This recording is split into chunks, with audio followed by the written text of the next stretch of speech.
Movies అనేది ఒక లంసంగా ఎక్కువ వస్తుంది అనేది ఒక వినికిడి. కానీ సీరియల్స్ అనేది మనకు డైలీ ఫుడ్ పెట్టే ఒక జాబ్ లాంటిది. సీరియల్స్ అనేది మనిషికి సెక్యూరిటీని ఇస్తుంది.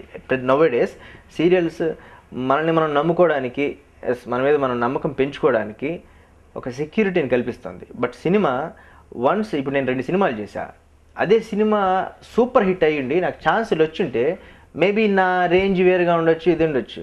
నేను దానికోసం కలలుగానే ఉంటే, ఆ రెమ్యునరేషన్ ఏదో వస్తుందనో కలలుగానే ఉంటే, ఇక్కడ సీరియల్స్ కూడా వదిలేసుకుని ఉంటే ఇప్పుడు నేను రోడ్డు మీద ఉండేవాడినేమో బేసిక్గా. కాబట్టి నేను యాక్టింగ్నే నమ్ముకున్నా, సీరియల్ కానీ సినిమా కానీ. సీరియల్ ఏంటంటే ఒక జాబ్ లాగా, గవర్నమెంట్ జాబ్ లాగా, మనం వచ్చేది తక్కువైనా క్యాల్కులేట్ చేసుకుంటే అది సినిమా కంప్లీట్ అవ్వడానికి 3-4 నెలలు పెట్టి అక్కడ నుంచి ఎడిటింగ్ అయ్యి అది సినిమా రిలీజ్ అవ్వాలి, రిలీజ్ అయిన తర్వాత దాన్ని రిపోర్ట్ అవ్వాలి. దీనికోసం ఒక 6 నెలలు పడితే 6 నెలలకి నాలాంటి ఆర్టిస్ట్కి ఎంత వస్తుందో ఇది టీవీలో అంతకన్నా ఎక్కువ వస్తుంది. కాబట్టి నా దృష్టిలో పెద్ద తేడా ఏం లేదు. హీరో, హీరోయిన్ ఎవరైనా ఆర్టిస్ట్, బేసిక్గా ఆర్టిస్ట్ ఎప్పుడు ఫ్రెష్గా ఉండాలి అనుకుంటే మెయిన్ ప్రశాంతంగా ఉండాలి, హ్యాపీగా ఉండాలి, టెన్షన్ లేకుండా ఉండాలంటే అదర్ యాక్టివిటీస్ అనుకోవద్దు.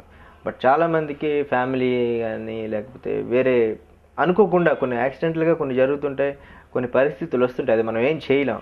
బట్ ఎన్ని ఉన్నా సరే ఆన్ స్క్రీన్ మనం ప్రజెంట్ వచ్చినప్పుడు మనం మాత్రం ఆ టెన్షన్స్ అన్ని మర్చిపోయి ఆ క్యారెక్టర్ ఏంటో అందులో ఎమిడిపోవాలి. అది ఒక్కటే నేర్చుకుంటే మనం బయట ఎంత అల్లకల్లోలంగా మైండ్ ఉన్నా సరే ఇక్కడ మాత్రం ప్రశాంతంగానే కనిపిస్తాం. ఎందుకంటే అది క్యారెక్టర్ కాబట్టి. అంతకన్నా పెద్ద గ్రౌండ్ వర్క్ ఏం చేయక్కర్లేదు, హ్యాపీగా ఉండాలి. ఇప్పుడు నా లొకేషన్లో నేను చేసిన ప్రొడక్షన్ హౌసెస్లో నేను స్టార్ని. Big star, super star, megastar, అందులో ఏం పేరు పెట్టుకున్నా మీ ఇష్టం. అది నేను కాదు, వాళ్ళ ద్వారా చెప్తేనే బాగుంటుంది. నాకు నేను స్టార్ని, నాకు నేను హీరోని అని చెప్పడం అనేది ఎప్పుడు కరెక్ట్ కాదు. అలా అయితే ప్రతి ఒక్కళ్ళు చెప్పుకుంటారు. నేనేంటనేది మీరు ఎవరినైనా అడిగితే వాళ్ళు చెప్తే బాగుంటుంది. ఈగోస్ అనేవి ప్రతి ఒక్క చోట వస్తుంటాయి.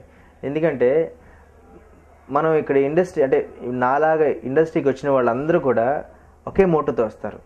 నన్ను అందరూ గుర్తించాలి, గుర్తింపు కోసం వస్తారు. ఆ గుర్తింపు నాకన్నా ఎవరికైనా ఎక్కువ వెళ్ళిపోతుంటే నాలో లేనిది వాడిలో ఉన్నది ఏంటి అనే ఒక ఈగో స్టార్ట్ అవుతుంది. ఆ ఈగోయే అక్కడ సినిమాలో జరిగిన గొడవైనా, ఇక్కడ సీరియల్స్లో జరుగుతున్న గొడవైనా కారణభూతం. నాకు బయట తెలిసినది, నాకు అవార్డు రావాల్సి ఉండి కూడా కొన్ని లిటిగేషన్ ఆబ్లిగేషన్స్ ద్వారా నాకు అవార్డు రాని సందర్భాల్లో నేను బాధపడిన సందర్భాలు ఉన్నాయి. బట్ నన్ను ఓదార్చిన వాళ్ళు ఏంటంటే, నన్ను డైరెక్ట్ చేసిన డైరెక్టర్స్, కెమెరామెన్ అందరూ కూడా ఒక 10 మంది కూర్చుని ఇచ్చే అవార్డు గొప్ప కాదు. సెట్లో చప్పట్లు కొట్టినప్పుడు, లేదా ప్రజలు ఎస్ నీ యాక్టింగ్ బాగుంది అన్నప్పుడు, సీరియల్ బాగాలేకపోయినా అందులో నీ యాక్టింగ్ బాగుందని నీకు ఛాన్సులు ఇచ్చినప్పుడు నువ్వు ఖచ్చితంగా అవార్డు కొట్టినట్టే. కాబట్టి దాని గురించి పెద్ద పట్టించుకోవాల్సిన లేదు. ఒక పాపులర్ సీరియల్ చేస్తేనే అవార్డు వస్తుంది అనేది కరెక్ట్ కాదు. మనం యాక్టింగ్ కరెక్ట్గా చేస్తే అవార్డు వచ్చినట్టే అనేది చాలామంది నాకు చెప్పారు. అది ఎప్పుడైతే నేను మైండ్లో పెట్టుకున్నానో అవార్డు అనేది నాకు నథింగ్ అనిపించింది. అవార్డు యాక్చువల్గా ఒక ప్రోత్సాహకం, అంటే ఎంకరేజ్మెంట్. అది నన్ను ఇంకా ఎంకరేజ్ చేయాలి. ఒక అవార్డు ఎవరికి వస్తుందంటే, బాగా చేసిన వాళ్ళకి ఎంకరేజ్ చేస్తే, అరే బాగా చేస్తేనే అవార్డు వచ్చింది అని అది చూసి 10 మంది అలా బాగా చేయడానికి ట్రై చేస్తారు. ఒక బాగా చేయని వాడికి ఏదో ఆబ్లిగేషన్ ద్వారా అవార్డు ఇస్తే అది ఆ అవార్డుకే మాయన మచ్చ అంటారు కదా, అలా ఉంటుంది. ఎందుకంటే ఓహో బాగా చేయకపోయినా వస్తుంది కదా, మనం పెద్ద కష్టపడక్కర్లే అని అందరూ తమ యాక్టింగ్ని, తమ స్కిల్స్ని కిల్ చేసుకుంటారు. సో ఆటోమేటిక్గా ఒక చెడ్డ వ్యక్తికి అవార్డు ఇవ్వడం అనేది మిగతా అందరినీ చెడ్డవాళ్ళుగా తయారు చేయడమే అని నా ఉద్దేశం. సో ఆ ఈగోస్ అనేవి సీరియల్స్లో కూడా ఉంటాయి. బట్ ఏదో టైంలో అందరం కలుస్తాం. ఆ కలిసినప్పుడు మాత్రం మేము అలా ఎప్పుడు ప్రదర్శించుకోం. నా వరకైతే నేను ఎప్పుడు ప్రదర్శించలేదు. వన్స్ నా దగ్గర ఎవరైనా ఈగో ప్రదర్శిస్తే నేను ప్రదర్శిస్తాను. ఎందుకంటే బౌన్సింగ్ అంతే, ప్రదర్శిస్తాను ఆటోమేటిక్గా. బ్యాక్గ్రౌండ్ ఇవన్నీ కూడా ఇండస్ట్రీ చూస్తుందేమో కానీ జనాలు, ప్రజలు అవేం చూడరు. వాళ్ళకి కావాల్సింది ఎంటర్టైన్మెంట్, ఒక భావ వ్యక్తీకరణ, అంటే యాక్టింగ్ స్కిల్, ఒక మంచి సన్నివేశాన్ని వాళ్ళ మనసుల్లోకి తీసుకెళ్ళగలిగే యాక్టింగ్ మనం చేసినప్పుడు వాళ్ళు ఎవరి కొడుకు, ఎవరి తాలూకా, ఎవరి బ్యాక్గ్రౌండ్ ఉంది ఇది ఏమి చూడరు. అలాంటి ప్రజలకి నేను ఎప్పుడు రుణపడి ఉంటాను. ఎందుకంటే వాళ్ళు నేను వచ్చినప్పుడు ఛానల్ మార్చేస్తుంటే ఈ పాటికి నేను ఎక్కడ ఉండేవాడిని కాదు. కాబట్టి నాకు ఈ ప్లేస్ ఇచ్చింది ప్రజలే. కాబట్టి నేను ఎప్పుడూ ప్రజలకు రుణపడి ఉంటాను. వాళ్ళకి ఎప్పుడు నా ధన్యవాదాలు. బెస్ట్ ఫ్రెండ్స్ అంటే యాక్చువల్లీ నేను ఎవరితో ఫ్రెండ్షిప్ చేయలేదు. ఫ్రాంక్గా చెప్పాలంటే నాకు ఎవరు ఫ్రెండ్స్ లేరు. ఎందుకంటే ఇందాకే చెప్పాను, సీరియల్స్లో ఈగోస్ అనేవి వస్తుంటాయి. బయటికి సరదాగా మాట్లాడినా ఎక్కడో ఒక దగ్గర వాళ్ళు నా గురించి ఇలా మాట్లాడారు, వాళ్ళు నా గురించి అలా మాట్లాడారు అని వినిపించినప్పుడు ఆ ఫ్రెండ్షిప్లో ఏదో కార్నర్లో నాకు నెగిటివ్ థాట్ వస్తుంది. సో నేను వాళ్ళ ఫ్రెండ్స్గా తీసుకోలేను. And at the same moment నేను కూడా వాళ్ళ గురించి అలాగే మాట్లాడానేమోనని వాళ్ళకి కూడా వచ్చుంటాయి. అప్పుడు వాళ్ళు కూడా నా గురించి నెగిటివ్గా మనసులో ఉంచుకుని బయటికి ఆనందంగా మాట్లాడినా, పాజిటివ్గా మాట్లాడినా అది క్లియర్గా ఉండదు. ఆ క్లారిటీ లేని ఫ్రెండ్షిప్ నాకు ఇష్టం ఉండదు. కాబట్టి నేను ఇండస్ట్రీలో ఫ్రెండ్స్ అని పెద్దగా చెప్పుకోదగింది ఎవరు లేరు. బట్ ఉన్నంతసేపు సరదాగా ఎంజాయ్ చేసి సరదాగా మాట్లాడేవాళ్ళు, నా మాటలు వినేవాళ్ళు, నా మాటలు పాటించేవాళ్ళు ఉన్నారు. వాళ్ళందరూ ఫ్రెండ్స్ అని అనుకోవచ్చు. మా ఫాదర్ చెప్పేవారు, రే అది బాగాలేదు, ఇది బాగాలేదు అని. అంతకన్నా ముందు ఏంటంటే నా యాక్టింగ్కి నేనే జడ్జిని. స్క్రీన్లో చూసుకున్న తర్వాత అది నేను చేశాను అని ఎప్పుడు చూడను, ఆ అబ్బాయి ఎలా చేశాడని చూస్తాను.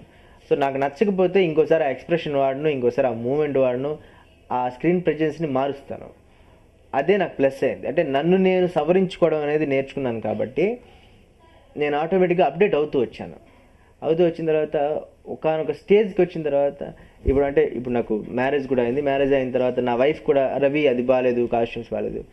మొదట్లో ఏంటంటే నేను ఓన్లీ యాక్టింగ్ మీద చూసేవాడిని. ఇప్పుడు ఓకే, కాస్ట్యూమ్స్, మేకప్ ఇవన్నీ కూడా చూసుకోవాలి అని దాని మీద కూడా నాలెడ్జ్ పెంచుకుంటూ వాటిలో ఏమైనా మార్పులు చేర్పులు ఉండాలంటే అవి సవరించుకుంటూ వస్తున్నాను. కాబట్టి అభినయానికి ఆహార్యాభినయం తోడైంది. కాబట్టి ఇప్పుడు ఇంకా మంచి రిపోర్ట్ ఉంది, మంచి రెస్పాన్స్ ఉంది. సో ఇంకా నేను అప్డేట్ అవ్వాల్సిన ఏమైనా ఉంటే ఇప్పుడు స్క్రీన్లో చూసుకుని ఎవరైనా పెద్దవాళ్ళు ఎవరైనా సలహా ఇస్తే అది ఖచ్చితంగా తప్పు అని తెలిస్తే నేను మొహమే చెప్పేస్తాను, మీకేం తెలీదు, నోరు మూసుకోండి అని. కానీ ఏమో అది నాకు తెలియదేమో అని అనిపిస్తే మాత్రం ఓకే ఐ విల్ ట్రై అని వింటాను. అదే నన్ను నేను చేంజ్ చేసుకోవడానికి వీలు పడింది. చాలాసార్లు ఇబ్బంది పడ్డాను. బిగ్ స్క్రీన్కి స్మాల్ స్క్రీన్కి అంటే బుల్లి తెరకి తేడా ఏంటంటే, బిగ్ స్క్రీన్ని మీడియా ఎక్కువ కవరేజ్ చేస్తుంది కాబట్టి గాసిప్స్ అనేవి బయటకు వస్తాయి. కానీ స్మాల్ స్క్రీన్ని మీడియా ఎక్కువ కవరేజ్ చేయట్లేదు. ఇప్పుడు మీరు సినీ గోయర్ వాళ్ళు వచ్చారు, చాలా ధన్యవాదాలు. కానీ మీలా వచ్చేవాళ్ళు చాలా తక్కువ మంది. కాబట్టి గాసిప్స్ ఏమున్నా ఆ సెట్లోనో, ఆ సెట్ ద్వారా వేరే సెట్లోనో, ఆ మనిషి ద్వారా వేరే మనిషికో మౌత్ మీడియాగా వెళుతుంది తప్ప ఒక ప్రెస్ మీడియా, ప్రింట్ మీడియాగా వెళ్ళదు. కాబట్టి గాసిప్స్ అనేవి ఒక లిమిటెడ్ ప్లేస్లోనే ఉండిపోతాయి. అయినా సరే ఆ లిమిటెడ్ ప్లేస్ నుండి నా వైఫ్ వచ్చింది మా ఇంటికి. కాబట్టి నాకు కొన్నిసార్లు అది మైనస్ అయింది. అంటే అట్లా నా పెళ్ళి ఎవరు లేకుండా నేను ఒంటరిగా ఒక లవ్ మ్యారేజ్ చేసుకోవడానికి కారణం కూడా గాసిప్సే. ఐ డోంట్ కేర్ గాసిప్స్, ఎందుకంటే పని లేని వాళ్ళు మాట్లాడే మాటలు. గాసిప్స్ ఉన్నాయంటే ఒక విధంగా కొందరు అంటారు ప్లస్ నా గురించి మాట్లాడుకున్నారు అని. నేను అది అన్ను, నా గురించి మాట్లాడుకునే ఛాన్స్ ఇచ్చానని అని కూడా చెప్పను. వాళ్ళే క్రియేట్ చేసుకున్నారు, వాళ్ళే మాట్లాడుతున్నారు. దానికి నేను చేయగలిగింది ఏం లేదు, బాధపడినా చేయగలిగిందే లేదు. కాబట్టి వదిలేస్తాను. ఓ నిజమా, నాకు కూడా తెలీదు, ఓహో అమ్మాయి నా మీద మనసు పడిందా, తెలీదు, నిజమా అయితే నాతో మాట్లాడచ్చు కదా అంటాను.